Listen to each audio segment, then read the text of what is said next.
Hey everybody. I want to first talk about how I got the EIDL. And I'm not really sure how to share my screen with you. I'm just gonna just talk about it. Um well, first of all, I applied for the EIDL, and in April I got the $1,000 grant. And so when I got the grant, I was so happy. And I think it took them about 2 weeks after applying for my application uh, with the SBA to give me that $1,000 grant.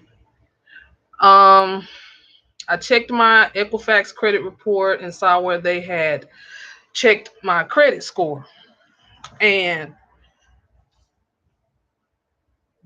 they had checked my credit score, I guess about mm, 2 days before they sent me that $1,000 grant.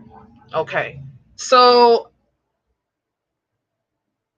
about 3 weeks after getting the $1,000 grant, I had gotten a denial letter saying they had denied me because of my credit. Okay. So I started looking up stuff on the internet, trying to research, uh, what will be my recourse in this. So what I did was I was learned through other YouTubers and stuff I found on Google and on the internet that if I ask for a reconsideration or an appeal, that that would be successful because the SBA had been ordered not to hold these funds. They were ordered to give this money out. They were ordered to give this money out to small business owners. They weren't um, supposed to. Well, the premise was they were supposed to approve as many loans as possible, and they were supposed to not be very um, what's the word I'm looking for? They weren't supposed to be uh, going by credit as the main criteria like they do normally in past situations because of the pandemic, because this is a disaster. So, and I didn't rehearse. I haven't rehearsed any of this. I'm just kind of going off of, this is all just. I'm doing this because this real nice lady, she owns a web page called She Boss Talk, and she wanted me to do this video and do a testimonial video for other viewers on her platform so they could see that just because you are denied because of credit doesn't mean that you can't get the EIDL. Okay, because I know a lot of people were denied because of credit. So um so what I did was I applied for a reconsideration of an appeal. Okay, so I'm just gonna go down the timeline of how it happened. Let me pull up my emails and stuff.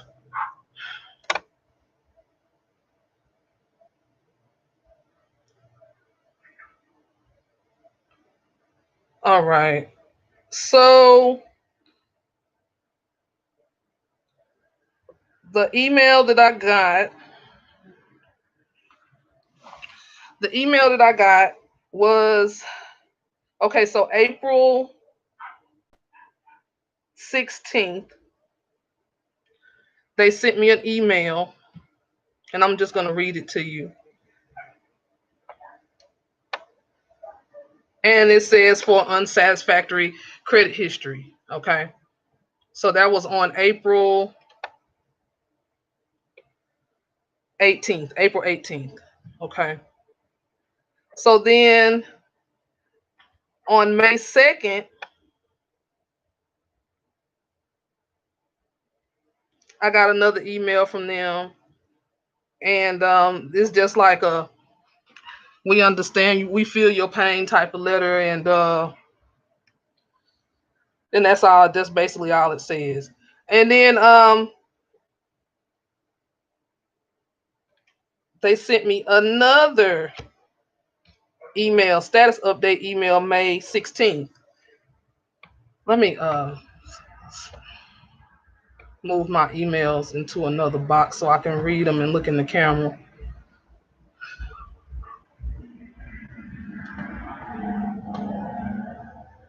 And the lady on She Boss Talk, she asked me to do this like 2 weeks ago. Okay. And I'm just not doing this Thanksgiving weekend, so I have some time to actually do it. So let's see. All right. So I have another business where I do taxes for a living, and I also do dreadlocks. And so I applied for the EIDL under both of these business names. I applied for two separate EIDLs. I got a letter from them saying that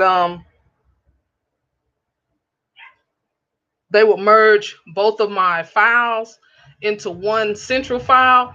So what they did was just merge both business applications for the EIDL into one file. Okay. So moving on to the next email.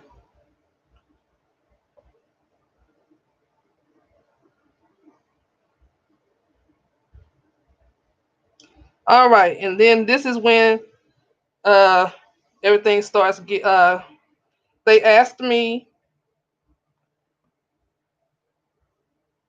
to they sent me a portal, okay, on, let me give you the date.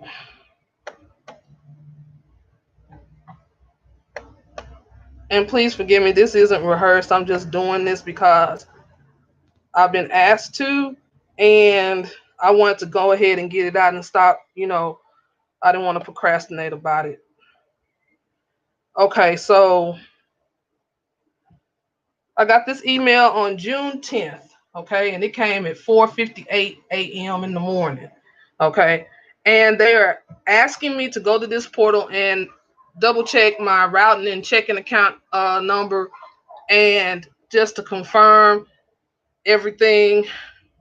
So I'm like, okay, we're getting somewhere, okay.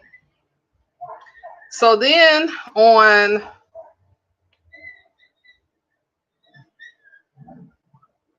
let's see.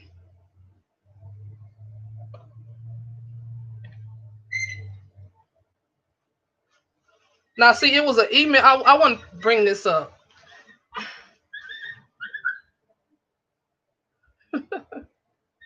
Okay, so it was an email address going around on YouTube or whatever to get the reconsideration. I sent this email, and then I got a call from the SBA like 2 days after sending that email for my reconsideration. And the woman told me that I don't want to give out her name, but she was very helpful, extremely helpful, and she really took an interest in me. So I just thank God for that. And she told me that that was the wrong email, and she said if I send it, she gave me the right email to send it to.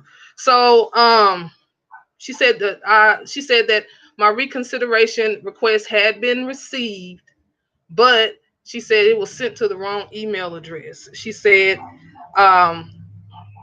PDC. Okay, the first email was pdc.reconsiderations, and and it's supposed to be sent to PDC Recons. Okay, so I was like, okay, I was like kind of mad a little bit. I'm like, what, we're going in circles, and she was like, she was trying to, calm me down a little bit, and like, no, I'm trying to help you. I know it's frustrating, but this is the right email, I'm trying to help you. So I was like, okay. So, and that was on August 17th. And so I had gotten a letter It was a lot of back and forth with the SBA through the emails. Oh Lord, my battery's low. I might have to redo this because I need to. My battery's low on my laptop, y'all, and my phone battery is low. So I don't know. I might have to do this whole video over. I might just do it and upload it instead of making it a live. I'm gonna go as much as I can, and I don't feel like getting up and getting my laptop cord. I mean, let me see. Okay, I'm gonna go as quickly as possible. How about that? Okay, so this is what the SBA wanted from me. They wanted me to, they wanted my tax return, and they wanted a 4506T um form, and you can find those on the internet. They're on the internet. You just Google 4506T, and you fill that out. Okay, and then they wanted a narrative. They wanted a explanation of my credit why my credit score was low. And I just told them, look, because of the pandemic, that's why. I've had to stay home with my children. The daycare centers are closing. I'm having to homeschool uh, my other child. And I also highlighted the fact that I am paying some of my credit card bills. As you can see, if you look on my credit report, you see that all of my credit card bills aren't delinquent. So I'm paying the ones that I can pay, and the ones that I haven't paid.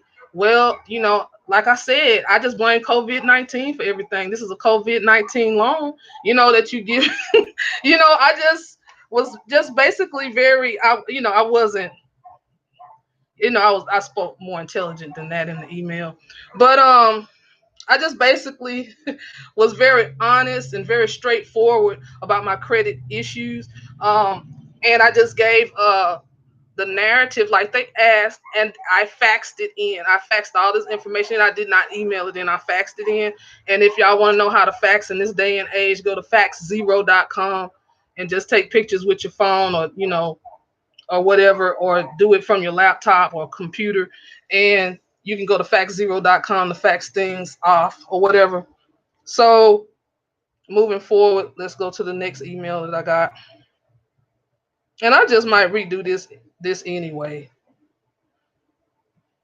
just to be more professional. Okay, so let's see what's here. So the next email that I got, that I got from the SBA.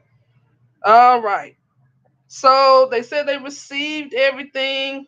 Okay, my oh yeah, and I also told them that I used some of my stimulus money to invest in secured credit cards. So when I gave the narrative about my credit, I also highlighted a lot of positive things about my credit situation and myself.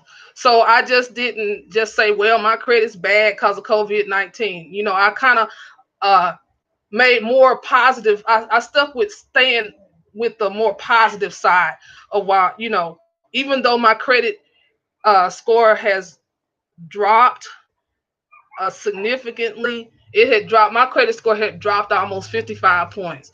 And so I told them, but I invested in uh, a self loan, credit building loan. I also invested in some secured cards with my stimulus check money, and also some of my PPP money. I invested in secured credit cards.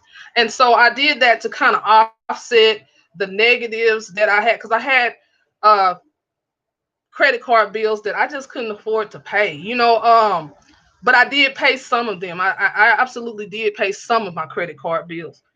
And so I also brought up the fact that I'm a Black woman and I am a business owner. I kept striking the hammer on that one.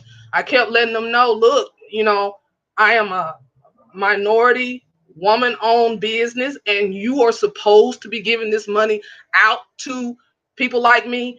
And I said all that in my narrative about my credit situation. And so I just I played all that into my favor. And you know, I harped on the fact that I knew that they have earmarked funds just for black owned businesses, just for women owned businesses. So I made them stick to their promise, basically. So moving forward, and then they wrote me back, and then they said,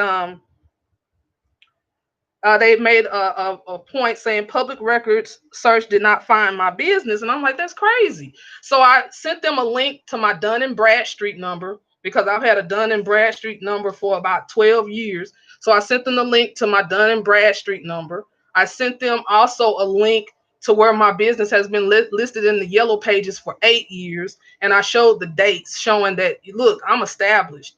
So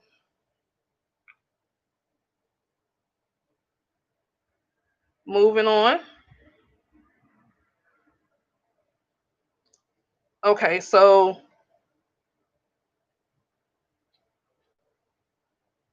dang.